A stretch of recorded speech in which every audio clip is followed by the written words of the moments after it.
салом бинандагони азиз, ахбори озодӣ аст бо хабарҳои тозаи тоҷикистону ҷаҳон. Манзуратон Абдулло Ашуруф ҳастам, ҳамроҳи шумо. имрӯз ҷумъа 18 июн. дар ин нашри барнома ин мавзӯъҳоро дорем.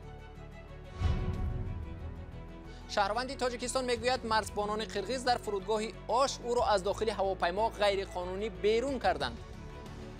баъде ки самолёте ки шиштем, як пограничник омада мара фуро.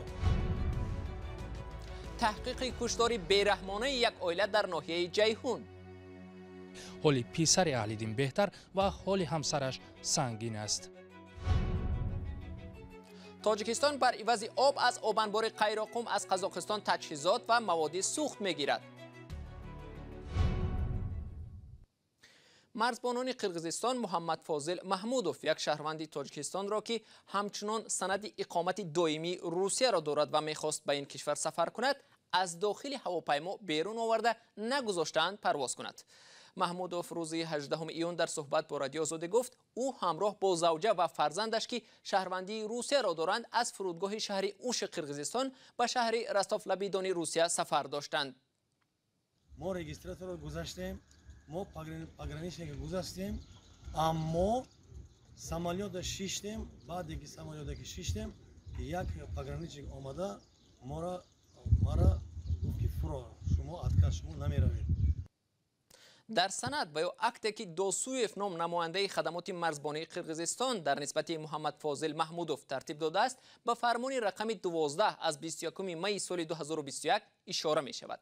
Қирғизистон рӯзи 21 май як бора бо судури фармони равои шаҳрвандони Тоҷикистонро дар қаламраваш манъ кард.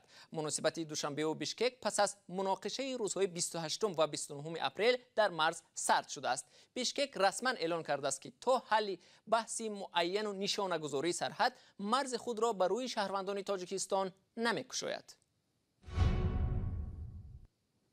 куштори Аҳлиддин Маҳмадов, сокини 39 солаи ноҳияи Ҷайҳуни Хатлон бо 3 фарзандаш дар хонаи зисташ зоҳиран ботабар ва ёддост, ҳанӯз нокушода ва мармӯз боқӣ мемонад. ҳодиса шаби 12 май рух дод ва бо як бераҳмии хос сурат гирифтааст. мақомот чанд нафарро дар робита ба ин ҳодиса бозпурсӣ карданд, аммо гумонбари асосӣ ҳанӯз ёфту боздошт нашудааст. ҳамкорам Амриддин Олимов барои пайдо кардани ҷузъиёти ин ҳодиса ба ноҳияи Ҷайҳун ба хонаи зисти Маҳмадов рафт ва ин гузоришро таҳия кард ки ҳоло онро бо ҳам мебинем. мақомот дар ошкор кардани омилони қатли Аҳлиддин ва 3 фарзандаш мушкилӣ мекашанд. сокинони деҳа ҳаррӯза ба бозпурсӣ даъват мешаванд. рӯзе ки мо ба деҳаи Меҳнатобод рафтем, дар идораи ҷамоати Қумсангир кормандони пулис чанд сокинро бозпурсӣ мекарданд. мақомот омадан, ҳамаи мақомотҳо омадаги тафтишот кайсан, ҳолам идома дорад. ягон натиҷа ҳозир нест то ҳозира. ҳамсар ва як писари Аҳлиддин Маҳмадов ки зинда монданд, дар беморхонаи марказии ноҳияи Ҷайҳун дар бахши эҳёгарӣ бистариянд. онҳо зери назорати кормандони ҳифзи ҳуқуқ қарор доранд ва ба мо иҷозат надоданд то аз аҳволи онҳо бохабар шавем. аммо табибон ва наздиконашон дар суҳбати бидуни камера гуфтанд ки ҳоли писари Аҳлиддин беҳтар ва ҳоли ҳамсараш сангин аст. мегӯянд писари 11-солаи Аҳлиддин ба гап даромадааст, аммо баъз суолҳо ҷавоб намегӯяд ва пайваста хоҳиш мекунад ки падарашро ба наздаш биёранд.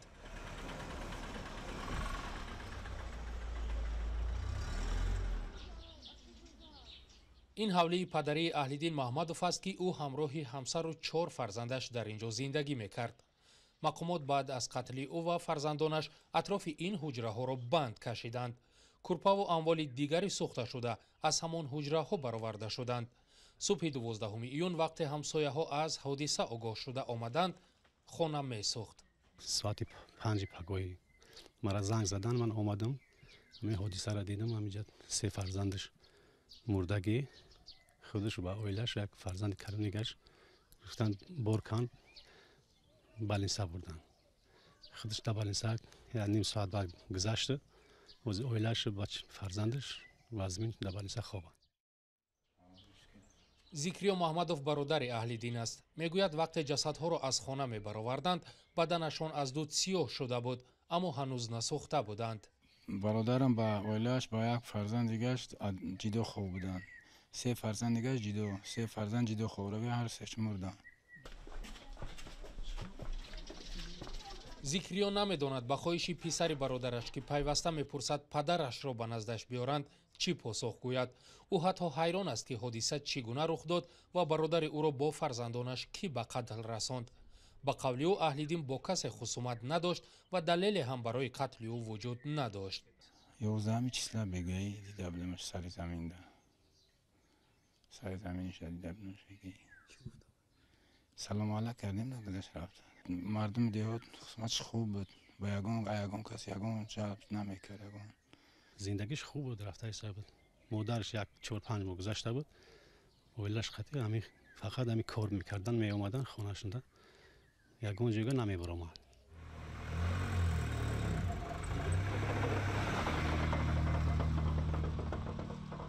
аҳлиддин маҳмадов асосан ба кишоварзӣ машғул будааст ва дар масоҳати 3 гектар замин ки айни замон мо дар он ҷо қарор дорем хоҷагии деҳқонӣ доштааст. имсол ӯ дар заминҳояш гандум, картошка, пиёз, тарбуз, харбуза ва офтобпараст коридааст. ҳодиса баъд аз ғундоштани ҳосили гандум рух додааст. тарбуз, харбуза ва офтобпарасташ ҳанӯз напухтааст. 1 ҳафта боз заминҳояш ин ҷо бесоҳиб хобидаанд. ошкор нашудани қотилон дар ин ҳодиса сокинони деҳаро дар ҳолати тарс қарор додааст. ки онҳоро кушт? барои чӣ кушт? оё хатаре нест ки дар нисфи шаб ба хонаи онҳо низ ҳамла шавад? суолҳоеанд ки 1 ҳафта боз сокинони деҳаи меҳнатобод ва ноҳияи ҷайҳун ба онҳо посух меҷӯянд. амриддин олимов, радиои озодӣ, ҷайҳун. бинандагони арҷманд, тафсилоти бештари ин ҳодисаро дар сомонаи радиои озодӣ cwozodi.org пайдо ва мутолиа кунед. об бар ивази маводи сӯхт ва техникаву таҷҳизот. Тоҷикистон бо Қазоқистон имсол ба тавофуқ расиданд ки бар ивази маводи сӯхт ва таҷҳизот аз обанбори нерӯгоҳи Қайроқум дар вилояти Суғд ба Қазоқистон беш аз 300 миллион метри мукааб об медиҳад. Қазоқистон мисли дигар кишварҳои Осиёи миёна ба хушксолӣ дучор омадааст ва барои обёрии заминҳои кишоварзиаш ба оби изофӣ эҳтиёҷ дорад. тафсилоти мавзӯъ дар гузориши ҳамкорам Барот Юсуфӣ. 315 миллион метри мукааб оби барзиёд дар тӯли 3 моҳ. ин ҳаҷми обе ки Тоҷикистон бояд бештар аз меъёр аз обанбори Қайроқум барои киштзорҳои Қазоқистон ҷорӣ кунад. мақомоти ду кишвар сари ин масъала охири моҳи май ба мувофиқа расидаанд. Тоҷикистон ки дар саргарҳии рудхонаҳои азими Осиёи марказӣ қарор дорад, ҳар сол бо 4 кишвари дигари минтақа сари тақсими об мувофиқа мекунад. ҳавобо нигоҳ мекунанд, иқлимро нигоҳ мекунанд. мисол гирем, агар кам об бошад, кам метиҳанд ё тамоман наметиҳанд Қазоқистон ба. аввал тамоман надодагиаш мумкине ин аз рӯи шартнома атак ва дарё ки тарафсад ҷо мерезоянд. расонаҳои Қазоқистон гуфтанд ки оби барзиёде ки ҷорӣ мешавад барои обёрии шолӣ дар вилояти Қизилорда зарур аст. Тоҷикистон дар ивази ин ба истилоҳ саховат аз Қазоқистон маводи сӯхт ва техника мегирифтааст. маълум нест ки ҷорӣ кардани оби бештар аз обанборҳои кишвар то чӣ ҳад ба тавлиди нерӯи барқ дар зимистон таъсир мегузорад. ин ҳам дар ҳолест ки имсол захираҳои обу барқ дар Тоҷикистон кам шудааст. ҳозир мисол дар болоби дарёи Варзоб уман зимистон об кам мешавад. ҳамагӣ қабати об 30 сантиметрро ташкил мекунад ки хеле кам аст. уман дар тамоми рудхонаҳо қабати уман об кам дида мешавад. якумаш ин ки боришот кам аст ва дуюмаш ин ки уман яхбандӣ ё ин ки хунукӣ зиёд аст. осиёи марказӣ яке аз гӯшаҳои хушку гарми ҷаҳон аст ва миллионҳо нафар аз мардуми он аз ҳисоби кишоварзӣ рӯз мегузаронанд. тағйири иқлим ҳоло мушкилоти обёриро дар минтақа зиёдтар кардааст ва гоҳо байни сокинони рӯстаҳои марзӣ ҷанҷолу кашмакаш барои об дида мешавад. ҳар сол 5 кишвар нишаста маълум мекунанд ки чӣ қадар об барои кӣ зарур аст ва коршиносон мегӯянд зарурати таҳкими ҳамкориҳо дар ин самт беш аз пештар шудааст.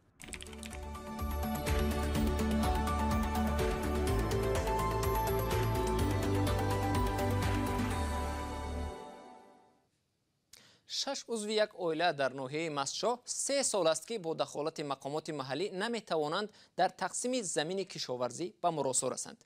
بحث زمین اخیراً باعث ماجرای خونین میان خویشاوندان شد و یک عضو خانواده از جراحت پنشاخ در شفاخانه بستری است. بحث خانه و زمین سالهای اخیر در تاجیکستان خیلی داغ است که زود زود باعث کشمکش ها می شود. تفصیلات موضوع در گزارش همکارم فرزان محمدی از ناحیه مستشاه ولایت سوخت. فرهمند جمعیان بیش از یک هفته با زخم تیغ‌های پنجشاخ در توابتگاه ناحیه مسجد بستری است. بنابر تشخیص طبیبان و از نواحی قفس سینه و شوش ضرر دیده 2 بار جراحی شده است. فرهمند میگوید پنجشاخ را به تنش پسری تقایش غالب سنگین زاده زده است. سیمی که کنده شده من جمع کردم باید و اپوش حمله کرده بوده پنجشاخ داد. فرهمند فرزند سلطنت سنگین و یکی از سهمداران خواجگی دهقانی سنگین سفر است که 3 سال با چند برادرش برای سهم زمین بحث دارند. شوهر سلطنت میگوید حادثه اخیری به سر فرزندش آمده نیست به همان بحث ها ربط دارد. که باید زمین به زوری زخمت کرده گرفتگان نمیتن دادر خودش مادر خودش. خود غالب سنگینزاده آماده نشد درباره حادثه با ما صحبت کنند، ولی پدرش محمد رازق سنگینوف و رهبری خواجگی دهقانی مهر میگوید حادثه به بحث زمین که حالا به او تعلق دارد هیچ رابطه ندارد. تو سیمت از زمین گیری گوی من پیچیدی گوی من خب کشتنش ممکن یا ما هم به ضرر رساندنش ممکن. بیا بچه همین سیم برق از زمین بردار وای تو خیلی باید دشنو میتید خب بین هرچون زنازنی میشه. از مقامات میلیسه ناحیه مسجد نیز رخداد حادثه و جنجال خانوادگی را تصدیق کردند، ولی گفتند هنوز یگان گمانبر را بازداشت نکردند. پدر فرهمند طلب دارد که باید نفری به جان پسرش قصد کرده را مقامات بازداشت کند و طبق قانون جزا دهند. 6 عضو یک عائله در ناحیه مسجد 3 سال است که با دخالت مقامات محلی نمیتوانند در تقسیم سهم زمین کشاورزی به مراسا برسند. خواجگی دهقانی سنگین سفر در جماعت شهرک بستان این ناحیه ماه آگوست سال 2018 به خواجگی دهقانی مهر تبدیل نام کرد. نارضایتی چند عضو این عائله زمان سر زد که مقامات هنگام تجدید حدود زمین 4 نفر آنها را به سهم گذاشت.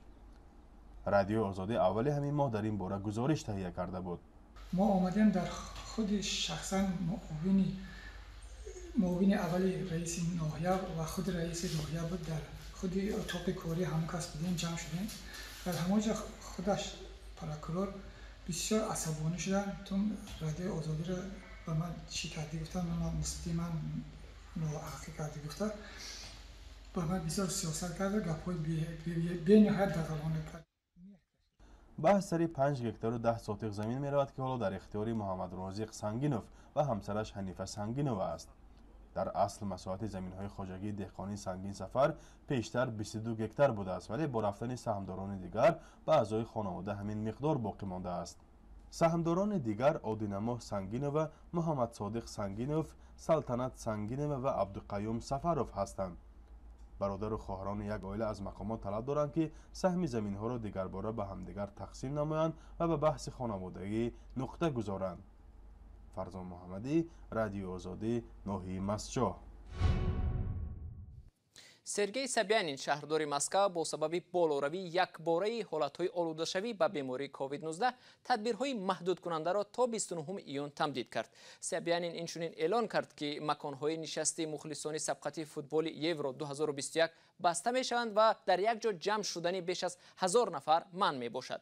به نوشته سبیانین شروع از امروز تمامی معرکه های جمعیتی، دیسک کلوب ها و مکان های تجمع مخلصان فوتبال هم بسته می شوند. هفته جاری میری مسکو برای کارمندان برخی ساحه‌ها امکانی حتمی یا مجبوری را جاری کرد. روز 21 ایون کار رشته های تجارت و سودا از نو برقرار می شوند. روز 17 ایون در پیروی از مسکو 3 منطقه دوردست روسیه در سیبیر و شرق دور هم گفتند که تدبیرهای شدیدتری کرانتین را جاری می کنند. و بیننده ارجمند اینجا وقتی برنامه امروز به پایان رسید. تشکر از شما که تا این لحظه ها با ما بودید. خبر و گزارش‌های دیگر را در سامانه رادیو آزادی www.azadi.org بخوانید. تا ملاقات بعدی، خداحافظ.